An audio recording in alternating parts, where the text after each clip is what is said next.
And I think the world needs to sit down to solve this. Right, you say the world. Let's talk about Africa itself, where most of this conflict is coming from. What can neighboring countries around conflicting communities do to help, restore the peace to, intercommunity tensions and like the surge of militia fighting in Africa? Well, first thing first, I think African countries must refuse to play host to militias within their borders. And when you block all the avenues for people to use your territory as a launching ground into their home countries, that's a step in the right direction. And when people flood across the borders, rather than chasing them back, rather than pushing them back into the danger that they are fleeing from, we need to open our hands and receive them. The same way we agitate and say, oh, why are they treating Nigerian migrants in Libya, why are they treating them this way? Why are they, maltreating them in Italy, ashore in the Mediterranean? But we also have to, what you do unto others, you should, expect others to do unto you. But it's not a policy of reciprocal dealings. It's not that we need to give them the short end of the stick like they have done to us, but I think it is for us to show leadership and show example to them. When Cameroonians flood into our country, we should receive them and ensure that the conditions are good enough so that the countries will also understand that this is the way they should deal with other nationalities who, flood into their own countries because of crises. Okay. And that's a second thing in the right direction. Right, thank you so much for your thoughts on that. Olatunji Larry Barowa, human rights activist, is speaking to us there. Let's move on. A group of children in South Africa's Soweto have met Santa Claus for the very first time as they were hosted to a Christmas party in Johannesburg by fellow children. The kids from AIDS-affected background and child-headed households were treated to a full fun day by a group of 6th graders who are volunteers for a one-year leadership program called the Mini Council. The guests, who are all set for grade 1 in January 2018, didn't leave empty-handed as well.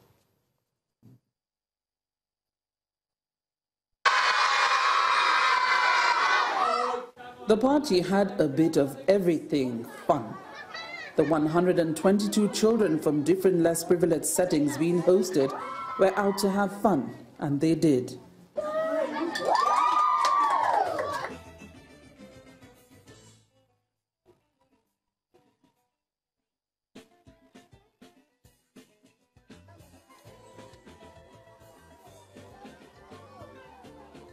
Having these little children just having fun, and they've never even experienced this before, opens my eyes to many things.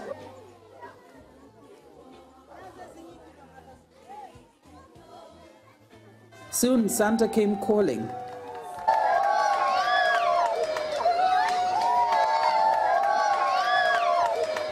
The school bags with all the goodies and accessories to set them off for grade 1 in January 2018 were handed out, and they carried them quite proudly.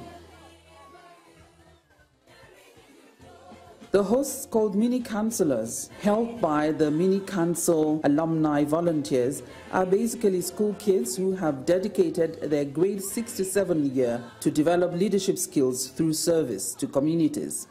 I didn't actually think that the function would make me so happy, because I never knew that those children would be as happy as they were receiving gifts and seeing Santa for the first time, and it was very amazing to see their smiles on their faces, because we were giving them the chance and experience to learn out of it and to be happy. Personally, I'm taking away some leadership skills, some knowledge, and some parts of South Africa I've never seen before. Many skills in life that you won't learn from school, things that working with people will teach you, things that when you help a little child, your heart grows and you're more compassionate and you see how other people are suffering, and you just get to learn how to help and what you can do to make a difference. Some of these goals they achieve through material raising drives for donations, which they distribute to charity. Everyone is involved in collection, packing and distribution. The message that we are teaching, not the message, the lessons that we are teaching the youth is that if you are more fortunate, give to others who are less fortunate. The kids that have come through Junior and Mini Council have grown to be the most incredible children and adults, and we can learn from these children. To the world, the councillors have a message. Lending a hand is the key to world peace. Let's live in harmony.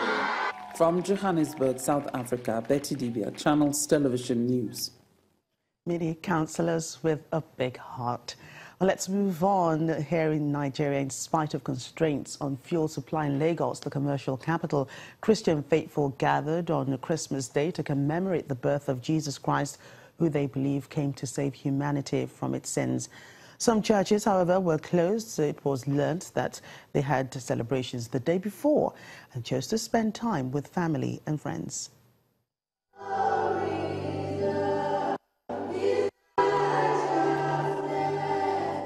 It's a day of singing, dancing and rejoicing at the service of the Kingsway International Christian Center, KICC, in Lagos on the morning of Christmas Day.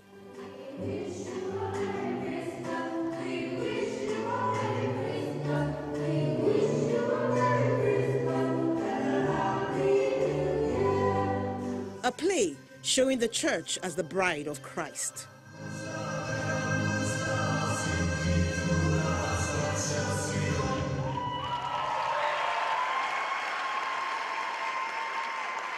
In his message about why people should have a Merry Christmas in spite of daily and perennial challenges, the pastor, Femi Fasheru, shows that the birth of Jesus Christ overcame every trouble man can face.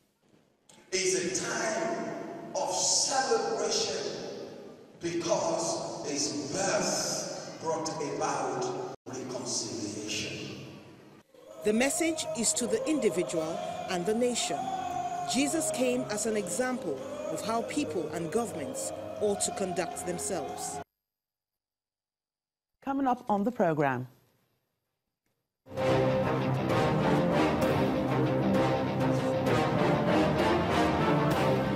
Egypt's Foreign Minister Sameh Shoukry plans to visit Addis Ababa next week for talks over Nile River dam, the dam project there.